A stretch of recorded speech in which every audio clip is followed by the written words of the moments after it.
Bonjour à tous, merci de votre présence et bienvenue dans ce webinaire d'information qui est donc dédié à la présentation du projet d'accompagnement dans la transformation numérique des TPE et PME des métiers d'art et du patrimoine vivant. Donc ce dispositif est porté par l'Institut national des métiers d'art, qui est représenté aujourd'hui par Xavier Long, responsable du pôle ressources et intelligence économique, Dupuisson Export, représenté par Christine Dubuisson, et AMEAL, l'Académie des métiers d'art, du design et de la création, qui est fondée par Christine Dubuisson et Christelle Valenza. Donc, pour rappel, le dispositif est né d'un appel à projet de France Relance en collaboration avec BPI France et France Numérique.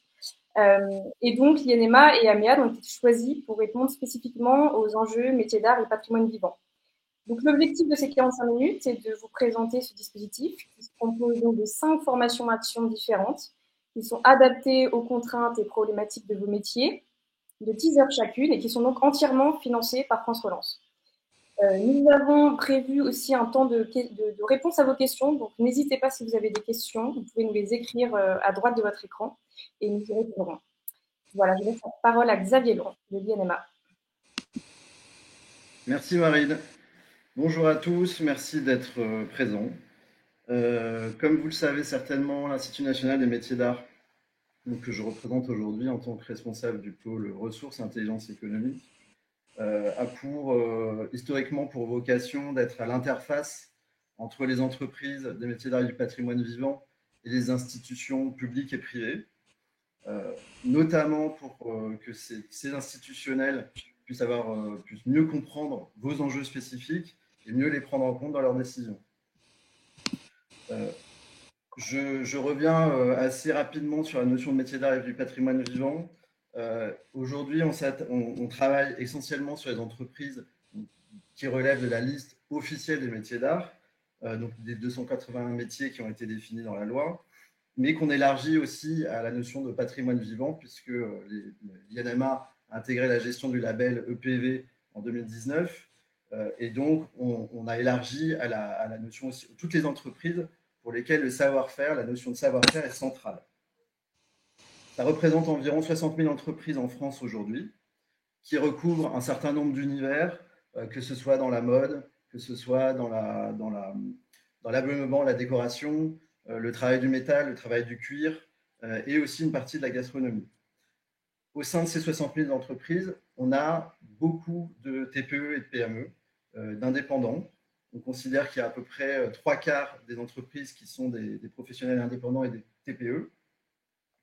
Et aujourd'hui, l'idée de ce projet et du dispositif qu'on va vous présenter est bien de pouvoir répondre aux besoins spécifiquement de ces plus petites entreprises, de ces indépendants, pour ce qui est de leur transformation numérique.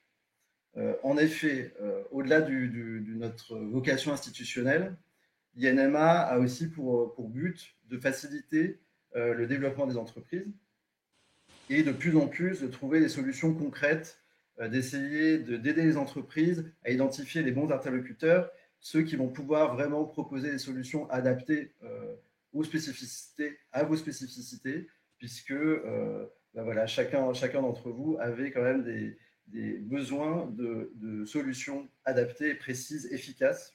C'est l'idée vraiment de dispositif d'aujourd'hui, que ce soit nous en termes de développement commercial et transformation numérique comme aujourd'hui, mais aussi en termes de formation, de transmission des savoir-faire, etc.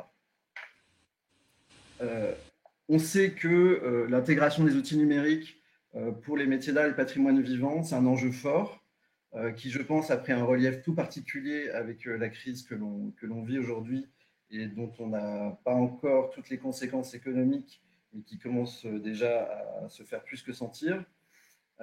Il s'agit évidemment de mettre le numérique au service du geste, au service de la valorisation des savoir-faire, de pouvoir utiliser les outils numériques pour mieux cibler sa communication, pour être plus efficace et pour pouvoir aussi vous concentrer sur les tâches à plus haute valeur ajoutée et donc trouver les bonnes solutions qui sont les plus adaptées à vos besoins. Ce besoin a été confirmé dans l'enquête qu'on a menée l'année dernière, fin 2020, auprès de vos entreprises, où on a qui a notamment confirmé le besoin d'accompagnement dans toutes vos entreprises. Pour 50% d'entre vous, Vous avez exprimé le besoin d'être accompagné dans le développement des outils numériques et pour 60% d'entre vous, le besoin d'être accompagné en termes de stratégie commerciale et communication. Le dispositif qu'on vous présente aujourd'hui va à la fois répondre à ces deux besoins. Du coup, c'est pour cela qu'on a tenu à répondre à cet appel à projet lancé par France Numérique, pour lequel est partenaire aussi la BPI France. Et ce qui est important pour nous, c'est bien de proposer une offre sur mesure, donc de vous proposer une offre qui est vraiment adaptée à vos besoins, par des spécialistes de vos enjeux, une offre que vous n'allez pas trouver ailleurs et qui sera aussi complémentaire des dispositifs existants. Ici, il ne s'agit pas de venir ajouter une couche aux dispositifs qui existent déjà dans les consulaires ou autres dispositifs organismes de formation, mais bien d'être complémentaire de cette offre-là, pour vous permettre de mieux connaître les outils qui sont disponibles, de mieux pouvoir les manipuler, d'aller plus loin si vous en utilisez déjà, mais que vous pensez ne pas les utiliser de manière optimale. Voilà, donc ça cible vraiment les entreprises qui n'utilisent pas ou peu les outils numériques aujourd'hui, celles qui les utilisent mais qui pensent vraiment avoir une marge de progression importante, soit en termes de site internet, soit en termes de réseaux sociaux, soit en termes de newsletters, et ceux qui donc veulent aller plus loin. C'est un accompagnement de 10 heures. France Relance, donc l'État finance via BPI France 1500 formations actions. 300 € sont financés aujourd'hui et ce sera des formations actions de 10 heures. On a choisi et on s'est choisi avec Christine Dubuisson et Christelle Valenza, donc Dubuisson Export et Améad, parce qu'on a déjà travaillé ensemble. On sait qu'il y a beaucoup d'expérience et de professionnalisme chez Dubuisson Export et Améad. Et on sait surtout que Améad est vraiment attentif à vos enjeux, connaît bien vos problématiques, vos freins, et vont vous proposer des solutions adaptées et surtout très pratiques. Vous allez pouvoir ressortir de ces accompagnements avec des choses très concrètes, avec des solutions qui seront réelles. Et je l'espère, l'envie d'aller plus loin. Je laisse du coup la parole à Christelle pour vous expliquer un peu plus le dispositif et nous restons disponibles si vous avez des questions. Bonjour. Bonjour à tous. Nous allons donc effectivement vous présenter les différentes formations actions, mais auparavant nous souhaitons en fait partager en quelques mots notre histoire, car en fait elle éclaire notre participation à ce projet. Christine, est-ce que tu peux nous donner quelques mots sur les origines en fait de notre histoire?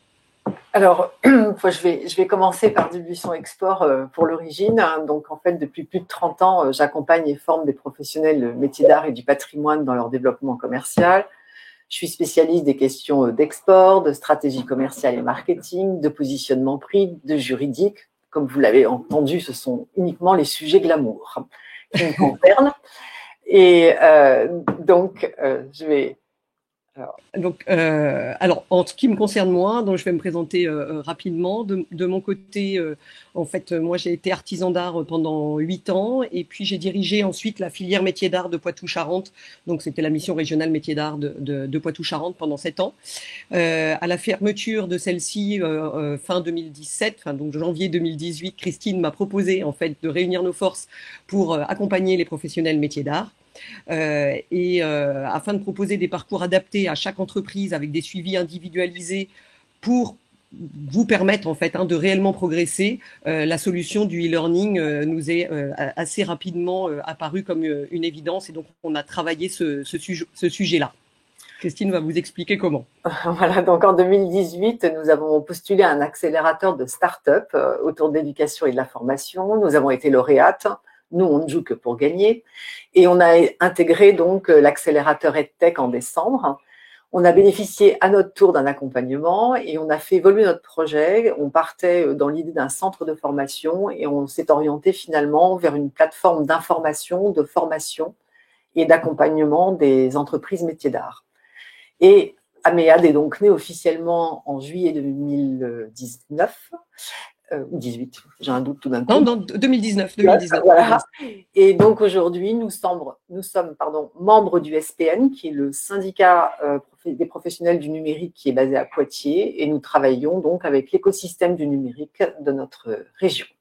Voilà. Alors à la rentrée 2019, voilà, tout s'est rapidement enchaîné. Nous avons remporté des appels d'offres. Au début, on était sous l'égide de Dublisson Export, hein, en fait aussi administrativement, puisqu'on a été créé qu'en juillet, juste une petite précision. On a remporté différents appels d'offres. On a collaboré avec des écoles et des institutionnels comme le CERFAV, l'école Escoulène, la CRMA Occitanie, le réseau, le cluster réseau cuir, et puis organisé plein de formations en présentiel à Paris et à Limoges notamment.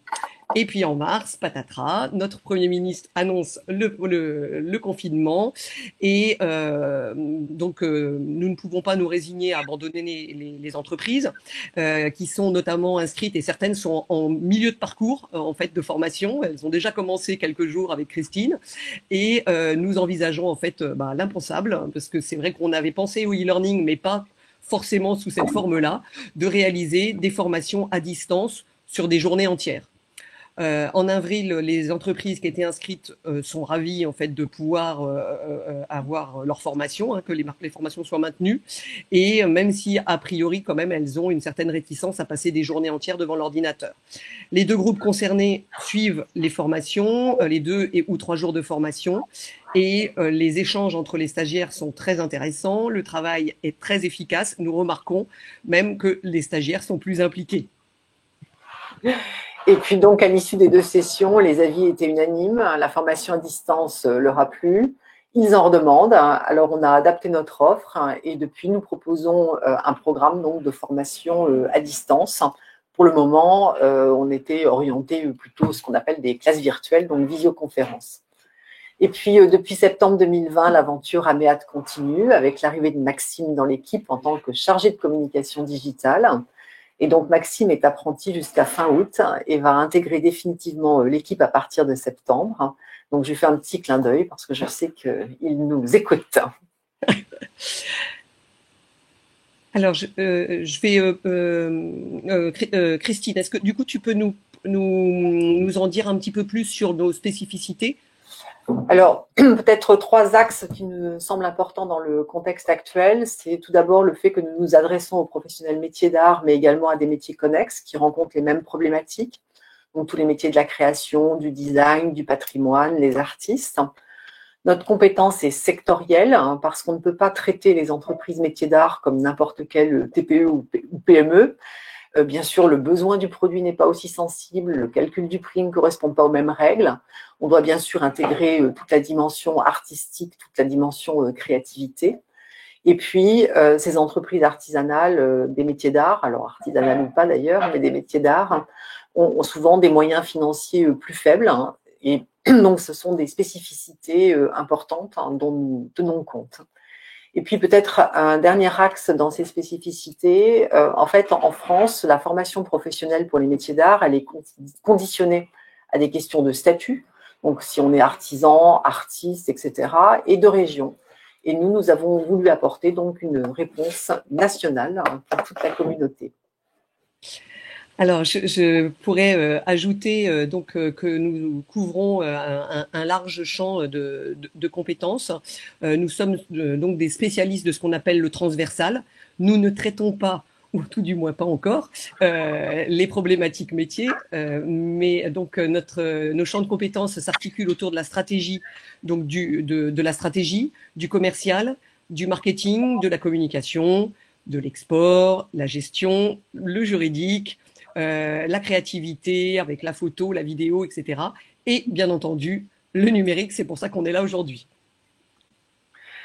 Alors, ces compétences, en fait, on a différents axes pour les mettre en œuvre. Ça peut être du diagnostic d'entreprise, de l'accompagnement sur le long terme. Nous accompagnons des entreprises généralement pendant un minimum d'1 an. Ensuite, on a un axe plus conseil ponctuel, de la formation action, dont il va être sujet d'ailleurs aujourd'hui.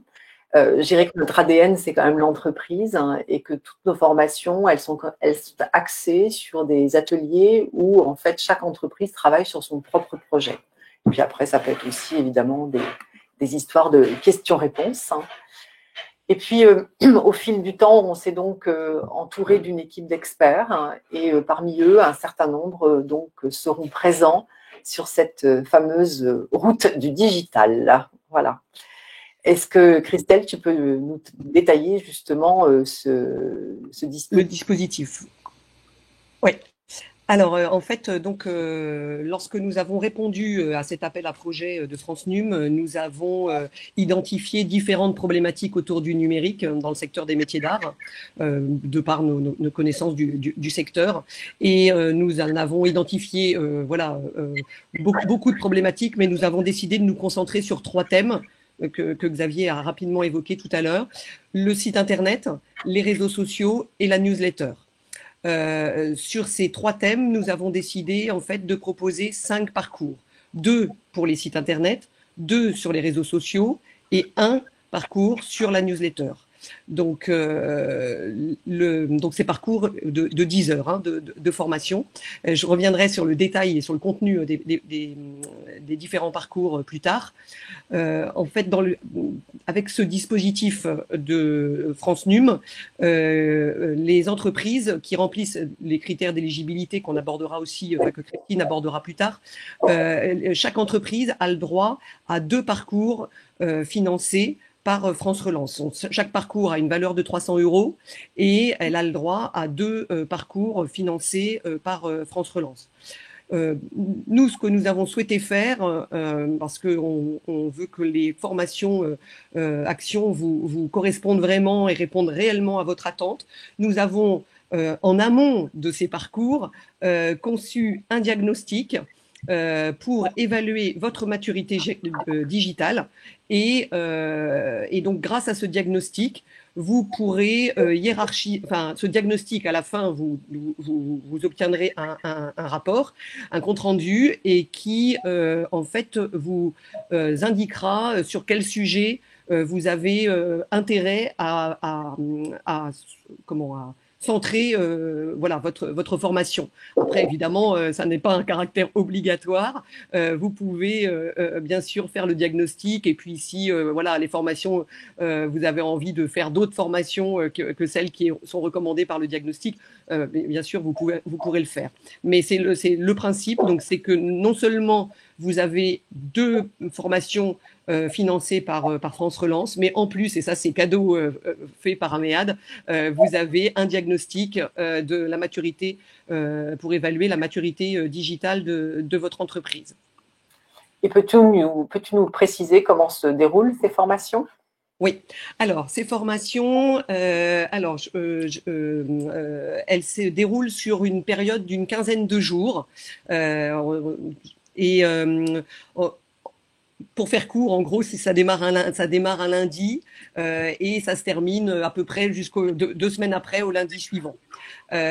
Pendant ces 15 jours, cette période va être rythmée par 3 classes virtuelles d'1 heure et quart, avec la possibilité, donc là, on est vraiment en classe virtuelle comme dans nos formations habituelles, donc c'est-à-dire avec tout le monde a le droit à la webcam et à prendre la parole. On ferme le nombre d'inscrits à 14 maximum pour que ça reste confortable. Donc voilà, il y a des 3 classes virtuelles qui seront par exemple le mardi, le vendredi et le lundi de la semaine suivante.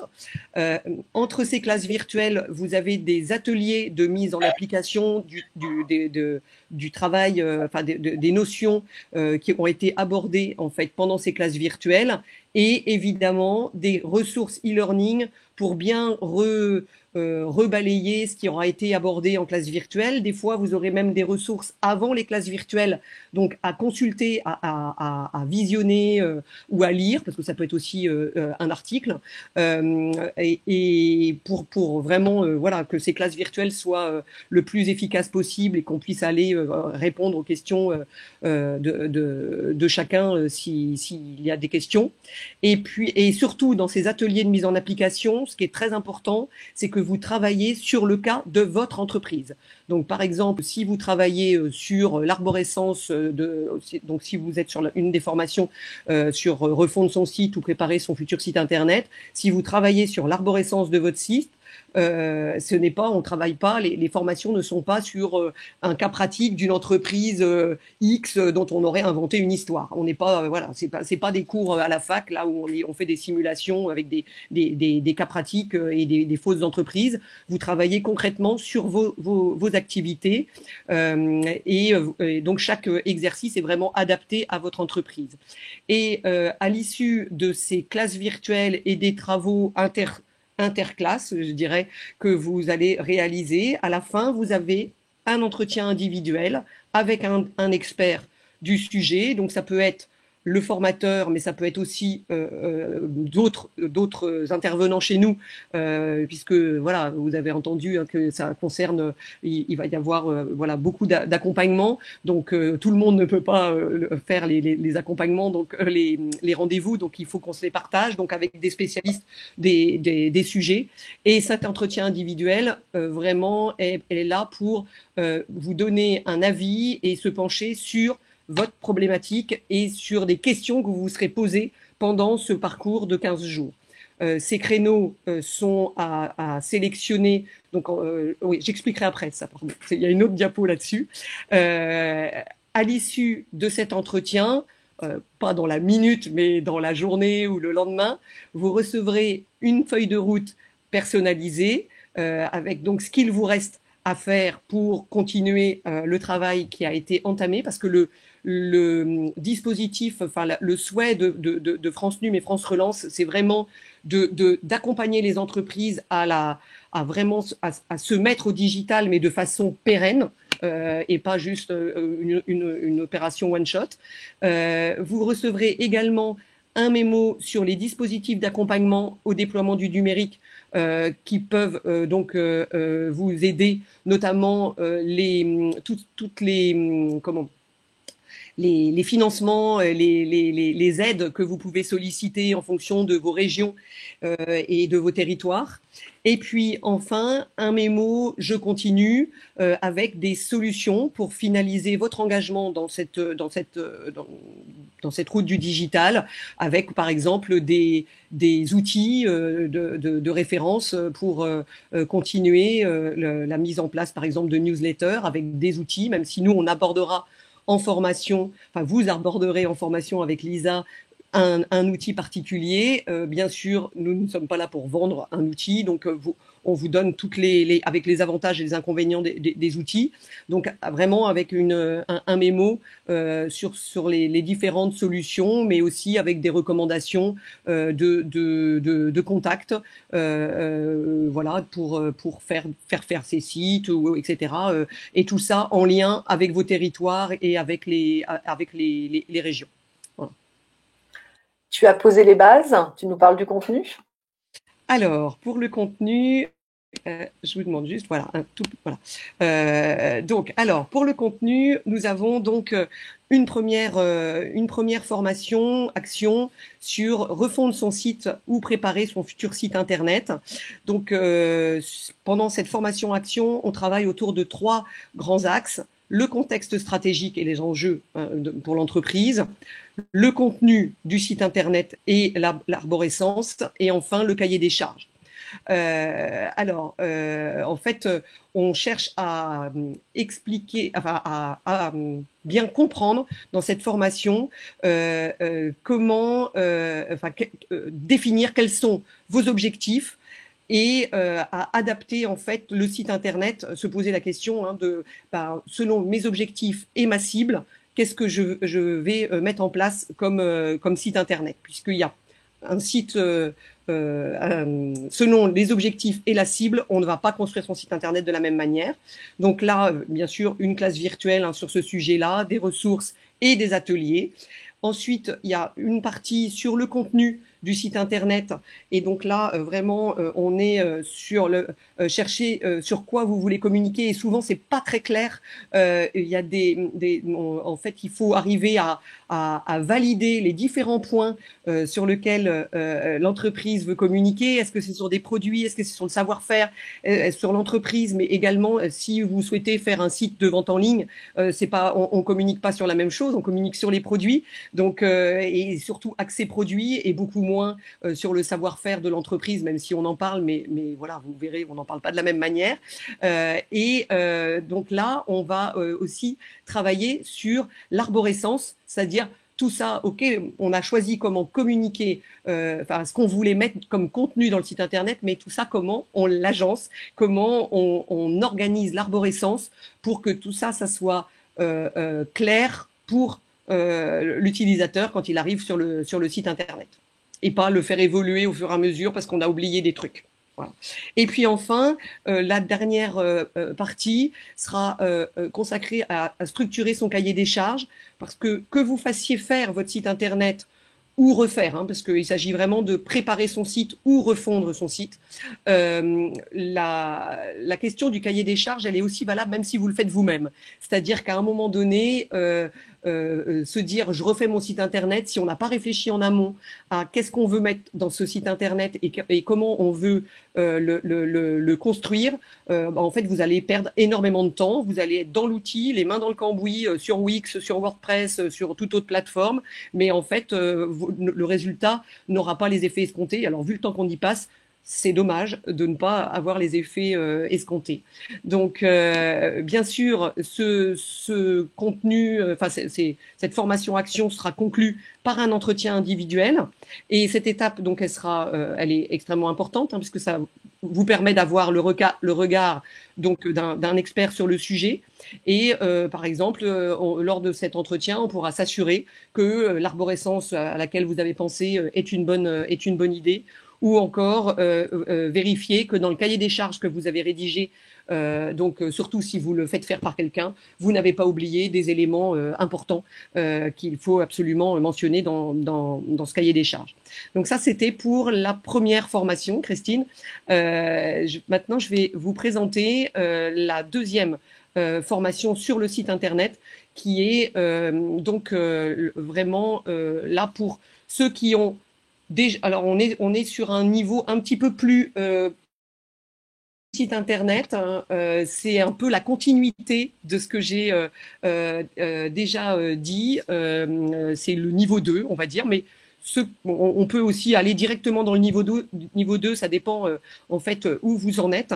Là, l'idée, c'est de structurer l'arborescence du site internet. Donc on a vu déjà une arborescence de base tout à l'heure pour structurer les idées, mais là vraiment c'est de structurer cette arborescence notamment pour améliorer le référencement et notamment ce qu'on appelle le maillage interne, puisque dans un site internet, au niveau du référencement naturel, du SEO, c'est très important d'avoir un référencement, d'avoir des liens internes, et donc c'est voir comment dans ce site internet on peut faire que les pages se connectent bien les unes avec les autres pour que Google identifie que c'est intéressant, enfin que votre site est intéressant parce que voilà, ça renvoie vers des champs lexicaux identiques de pages avec des champs lexicaux identiques.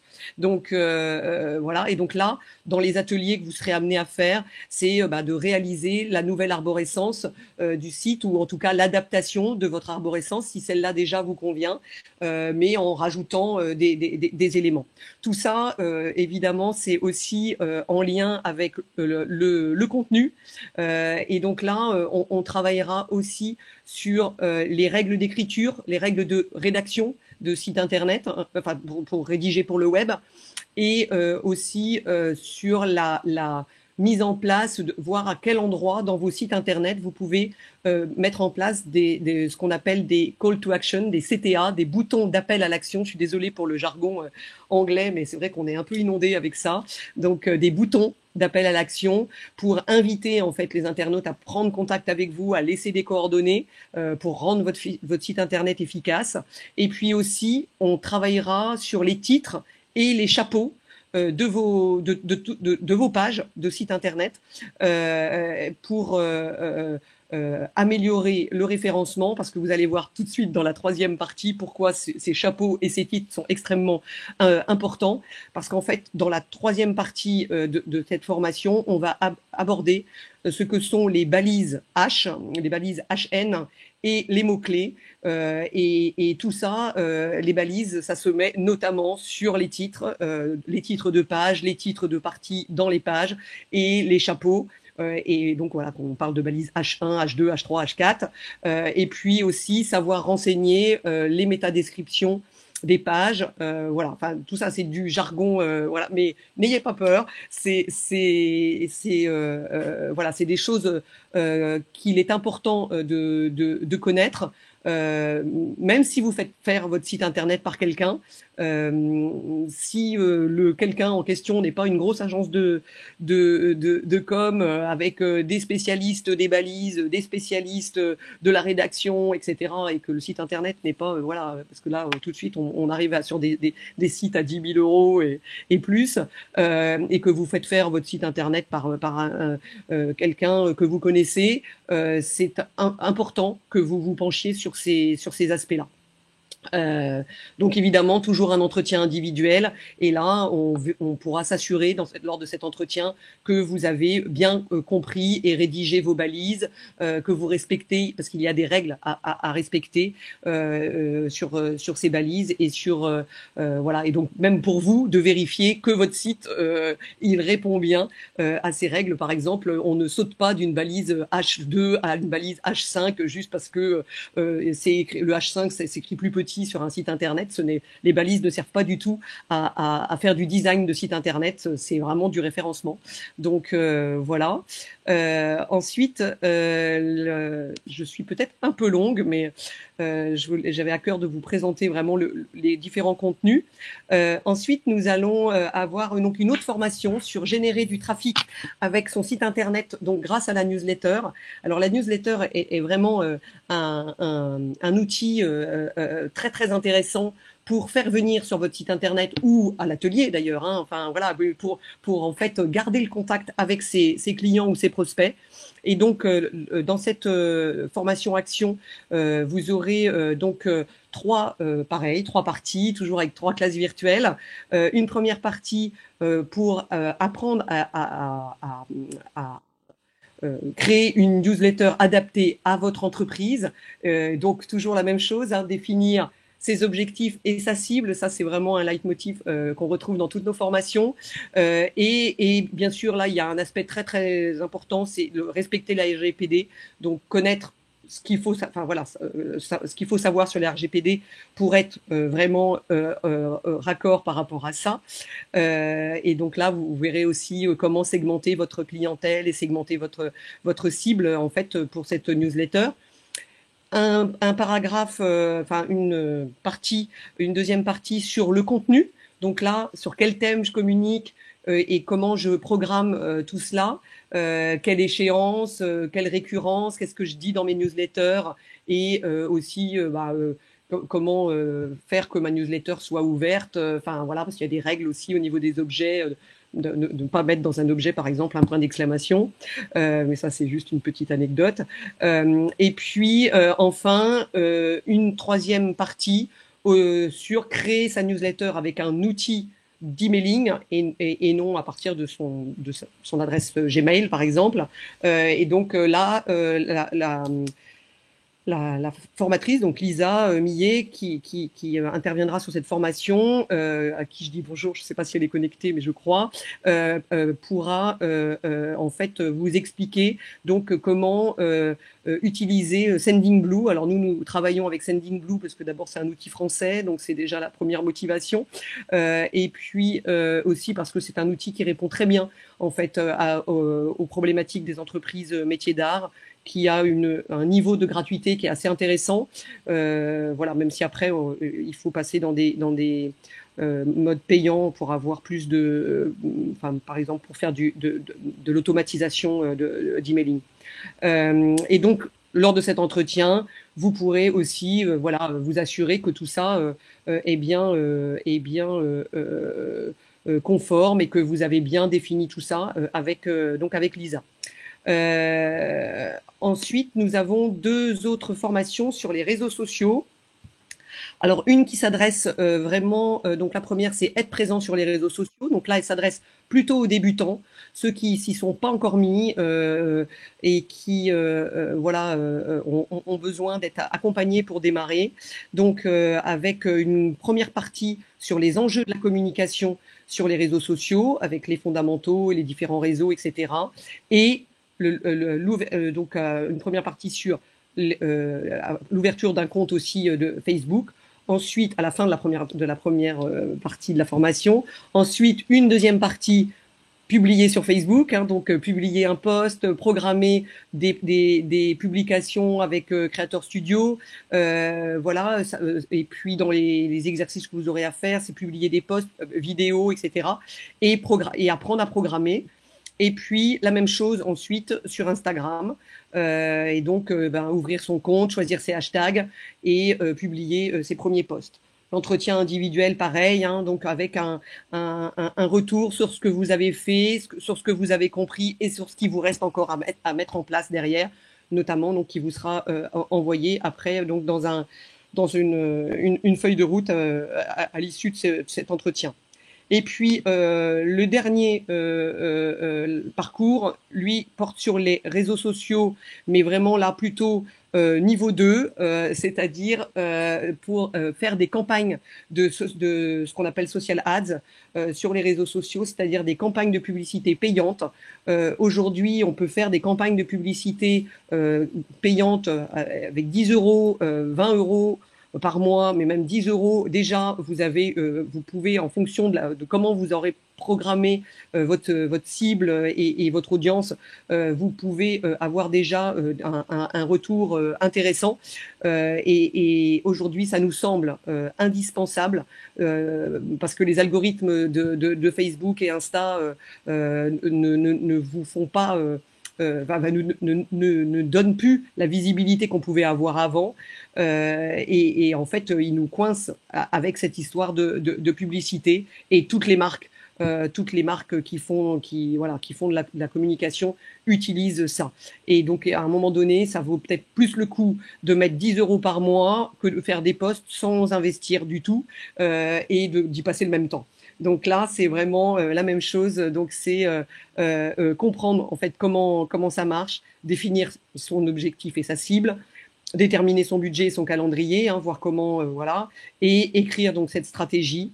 Dans une deuxième partie, c'est utiliser en fait le business manager pour ouvrir votre compte, etc. Savoir comment intégrer les ressources donc et ces ressources et ces réseaux sociaux. Et puis enfin, créer des audiences publicitaires et analyser les résultats. Voilà. Donc et là, vous créerez une première campagne et savoir analyser les indicateurs en fait de ces campagnes, avec toujours cet entretien individuel derrière. Voilà. Donc j'en ai fini pour ça. Alors, je vais reprendre rapidement la main sur les critères d'éligibilité. Alors, par rapport à quelques questions que j'ai vues passer dans le chat, je vais en même temps répondre. Donc, ce sont des critères qui sont fixés par France Num, donc France Num, BPI France et France Relance. Ce n'est pas nous qui fixons les critères.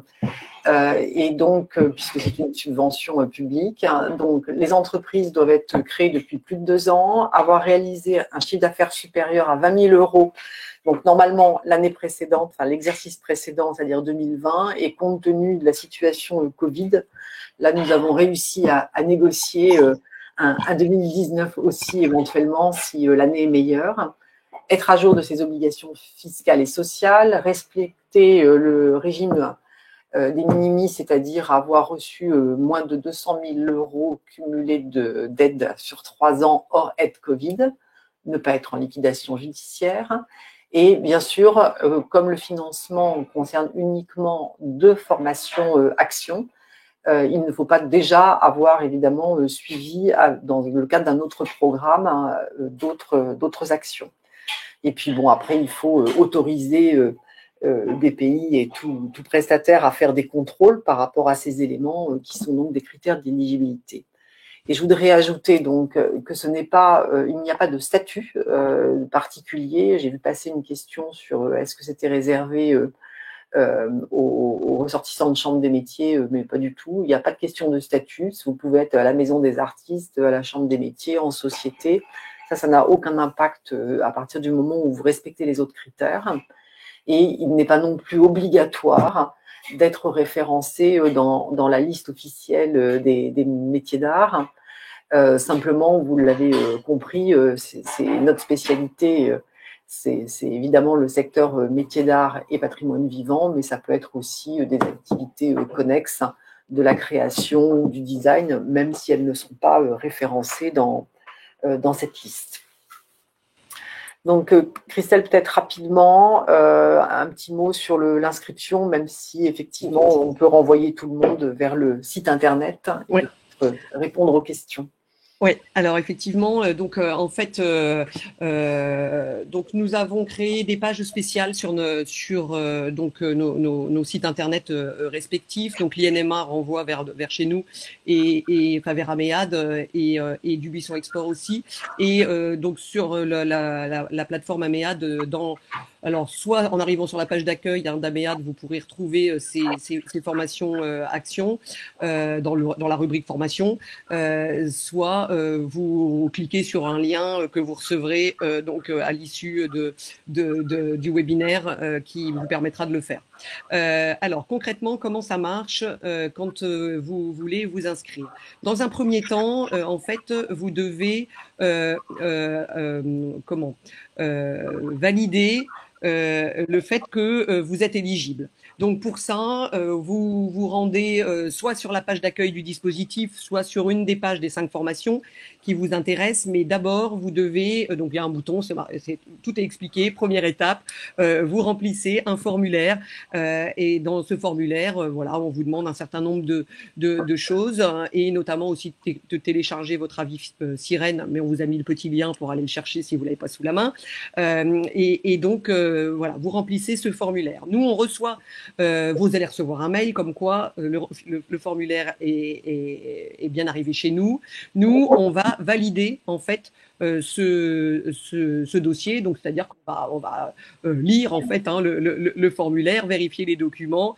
Alors on va pas le faire dans la minute où vous allez nous l'envoyer. Il peut s'écouler un jour ou deux. Enfin ça dépend après si on est en formation au moment où vous l'envoyez ou si c'est le week-end.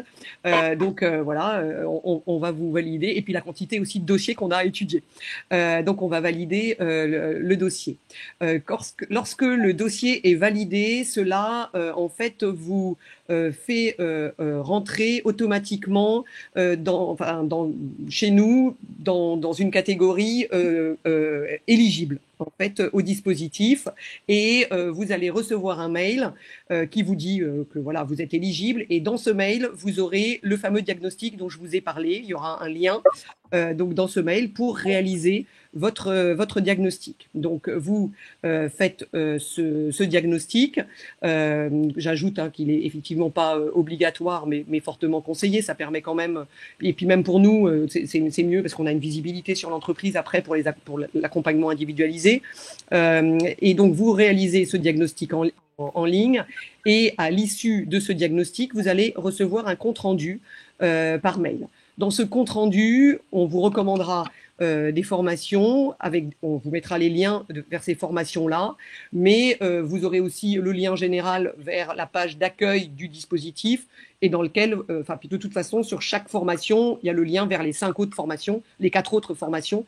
Donc voilà, donc là, vous arrivez sur les pages contenu de formation, mais que vous pouvez déjà aller consulter maintenant. Et là, vous aurez donc, on vous présente donc les prochaines sessions. Donc, elle s'appelle, voilà, il y a le nom de la formation, puis après, il y a des session 1, session 2, session 3, enfin, voilà, en fonction des dates. Et donc là, vous allez sélectionner en fait la date de formation qui vous convienne. Et du coup, là, ça va vous inscrire en fait dans cette session de formation. Vous recevrez soit un mail automatique qui vous dit oui, c'est bon, vous êtes pris, soit nous validons manuellement cela. Là, ça va dépendre un petit peu du nombre que vous êtes à répondre. C'est plus par rapport au nombre maximum qu'on s'est fixé à un moment donné. Voilà, peut-être qu'on va réajuster les plafonds. Donc voilà, donc vous recevrez un mail qui vous confirme que vous êtes inscrit, et dans ce mail, vous aurez un lien vers un nouveau, un lien sur lequel il faudra que vous cliquiez pour choisir votre rendez-vous individuel. C'est-à-dire qu'au moment où vous fixez, comme je vous ai dit, ça dure à peu près 15 jours. Admettons, la première date, c'est le 21 juin. Vous démarrez le 21 juin. Je propose ensuite des créneaux sur 3 jours, le jeudi, vendredi et lundi, donc à la fin de la deuxième semaine, et qui déborde même sur le début de la semaine suivante. Et je vais proposer des créneaux, et vous sélectionnerez en fait là le créneau qui vous convient pour votre entretien individuel. Et donc là, voilà, vous vous inscrivez, et comme ça, ce créneau, il est bloqué pour vous. Donc vous choisissez et la session et le créneau de votre date de rendez-vous individuel. Évidemment, si les dates que je vous propose ne fonctionnent pas parce que vous êtes en déplacement en fin de semaine, parce qu'il y a un salon, parce que voilà, pour raison X ou Y, alors vous me contactez, vous nous contactez donc sur le mail générique d'Améad, vous nous contactez, et il y aura un lien de toute façon, hein, si ces dates ne vous conviennent pas, et on mettra un lien dans le mail.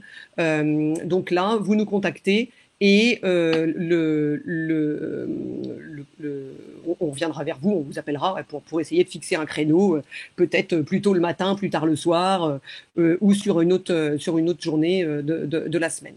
Et puis voilà, une fois que tout ça est réglé, vous recevrez donc un lien pour démarrer et accéder à la plateforme d'e-learning d'Améad. Et la formation démarrera toujours un jour avant la première classe virtuelle. C'est-à-dire que si la première classe virtuelle est un mardi, la formation démarre le lundi.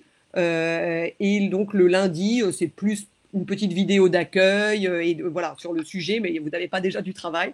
Des fois, vous pouvez avoir un article ou deux à lire, ça dépend des formations en fait. Donc pour le premier jour, voilà, je peux aussi éventuellement, en fonction aussi de vos retours, ouvrir, si on démarre un mardi, je peux ouvrir la formation dès le samedi pour que vous puissiez accéder aux documents quand il y a des documents à lire. Voilà, si c'est juste 5 minutes de vidéo à visionner, c'est pas voilà, une vidéo d'accueil, mais voilà, pour s'assurer que tout ça est bien en route. Et puis ensuite, au fur et à mesure des 15 jours, vous aurez accès, au fur et à mesure au déroulé de la formation. Vous ne pouvez pas faire la partie 2 avant d'avoir fini la partie 1. Et la partie 2, si elle commence que le vendredi ou le jeudi, elle ne sera disponible que le jeudi. Voilà, pour que tout le monde travaille au même rythme et qu'on n'ait pas des questions décalées pendant les classes virtuelles. Voilà. Je voudrais juste apporter quelques précisions par rapport aux critères d'éligibilité. Donc, j'ai répondu en direct dans le chat à un certain nombre de personnes qui, évidemment, sont contrariées de cette limite des 20 000 euros, et nous en sommes les premiers désolés. Effectivement, ce n'est pas nous qui avons fixé les règles. Mais il faut savoir que si vous êtes, quel que soit votre statut, vous cotisez à une contribution à la formation, et vous pouvez bénéficier de fonds formation qui dépendent de votre région et de votre statut. Donc, en règle générale, les artisans dépendent du conseil de la formation, et ceux qui sont artistes à la maison des artistes, c'est l'AFDAS qui peut être financeur de formation. Et n'hésitez pas à vous rapprocher de nous sur ces questions-là. On connaît bien les systèmes et on peut tout à fait vous guider, vous orienter. Donc, c'est une possibilité aussi de financement annexe qui peut être évidemment intéressant. Comme de la formation normale, en fait. Oui, oui. Voilà. comme de la formation normale.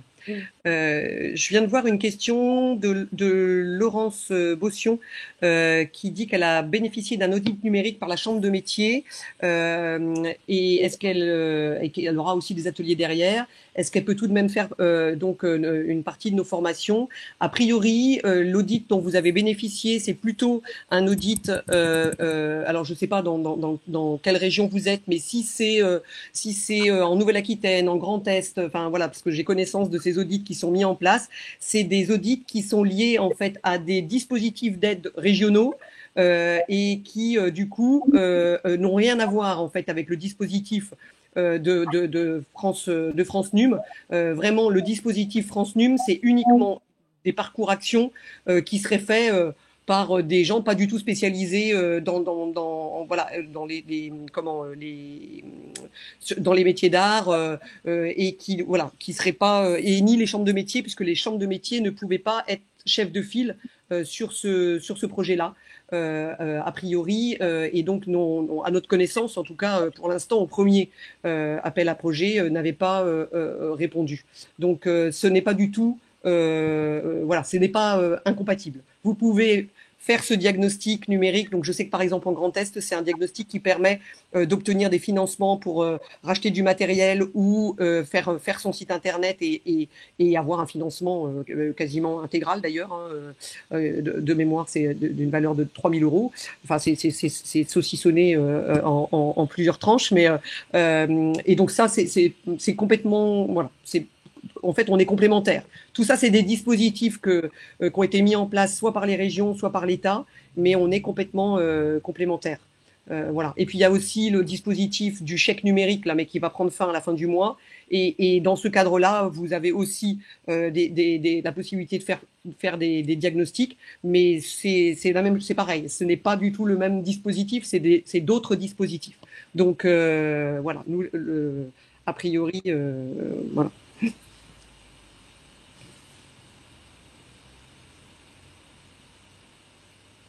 Et je précise aussi qu'évidemment, les formations sont de toute façon accessibles, quel que soit le financement. Ça peut être aussi un financement par l'entreprise elle-même. Et que le tarif est bien de 300 euros. On t'entend pas très bien, Xavier. Pardon. Je reprécise que quel que soit le mode de financement, la formation est accessible. Parce qu'on a une question en ce sens, et qu'effectivement, un financement par l'entreprise elle-même à 100% est tout à fait envisageable et possible. Voilà, il y a eu une réponse d'ailleurs effectivement de la Chambre de métier d'Île-de-France qui a confirmé ce que je viens de dire. Voilà. Alors aujourd'hui, on va pas aborder des questions comme qui nous sont posées sur comment être plus performant à l'export. Enfin voilà, c'est pas l'objet aujourd'hui. On est vraiment sur la présentation du dispositif. Voilà. Et je pense que la majorité des questions tournent quand même autour de cette barrière des 20 000 euros dans le chiffre d'affaires. Donc, comme le disait Xavier, il y a effectivement la possibilité d'un autofinancement de la formation. Et je rappelle à nouveau qu'il y a ce qu'on appelle des OPCO, c'est-à-dire des financeurs de formation, donc les conseils de la formation, l'AFDAS, qui peuvent tout à fait prendre en charge ce type d'accompagnement. Alors, Paris n'étant pas concerné, j'ai vu passer quelqu'un d'Île-de-France ou de Paris, et effectivement, à Paris, en revanche, il n'y a pas de financement. Il y a des financements sur les formations du numérique, mais uniquement en présentiel. Pour l'instant, ça peut évoluer. Ouais. Voilà, ça peut... Ouais. Voilà. Donc, peut-être voilà. Christelle, pour compléter, peut-être que vous pouvez préciser si ces formations sont certifiantes ou non. S'il y a deux personnes d'une même entreprise qui veulent suivre une formation, de préciser aussi quels sont les... Alors, en fait, c'est deux formations par entreprise. Donc, soit c'est deux personnes s'il y a des salariés dans l'entreprise, deux personnes de l'entreprise, mais du coup, c'est qu'une seule formation.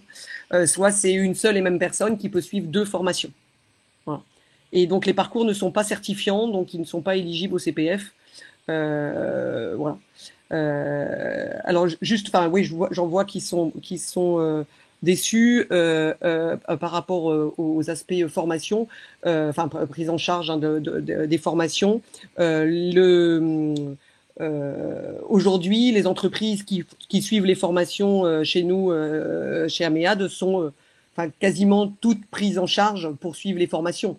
Donc, vous avez des OPCO voilà, qui, dans certaines régions, financent très très bien les formations. Donc, il ne faut pas vous dire ah ben je rentre pas dans le dispositif, c'est foutu pour moi.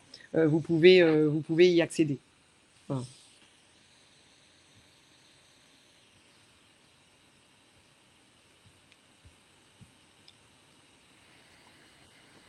Je ne sais pas s'il reste encore des questions. Je crois que vous avez répondu à toutes les questions. Oui, Marine, je crois qu'on a fait le tour. Hein. Ouais. On a un petit peu dépassé notre timing, mais c'est pas grave. Et j'en profite pour vous dire aussi que si vous avez d'autres questions qui vous viennent en tête, vous pouvez tout à fait nous contacter, soit INEMA, soit Améade sur nos mails de contact. Donc voilà, n'hésitez pas, on vous accompagne dans vos démarches.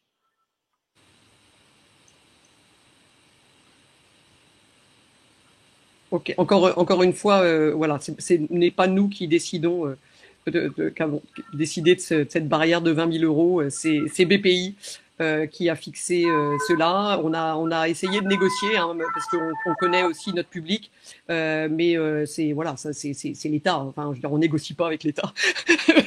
On n'a pas encore cette force-là. Donc voilà. Ouais, ben, merci à tous pour votre participation. Merci Xavier, Christine, Christelle. Merci à tout le monde. Merci de voilà, n'hésitez pas à nous contacter si vous avez des questions. Et on vous espère nombreux pour suivre ces formations. Voilà, donc vous pouvez d'ores et déjà vous aller vous rendre sur notre site internet et remplir les formulaires d'éligibilité, le formulaire d'éligibilité et ensuite donc vous pourrez quand vous serez validé, voilà, vous choisir en fait les sessions que vous. Ah oui, j'ajoute quand même aussi que les formations sur les réseaux sociaux ne commenceront qu'en septembre. Parce qu'on ne pouvait pas tout démarrer en même temps. Donc, on démarre par celles sur les sites internet et la newsletter, qui auront des sessions enfin, voilà, jusqu'au milieu de l'été. Mais ensuite, les réseaux sociaux démarreront en septembre. Voilà. Merci à vous. Merci beaucoup. Merci à tous. À bientôt. À bientôt. Au revoir.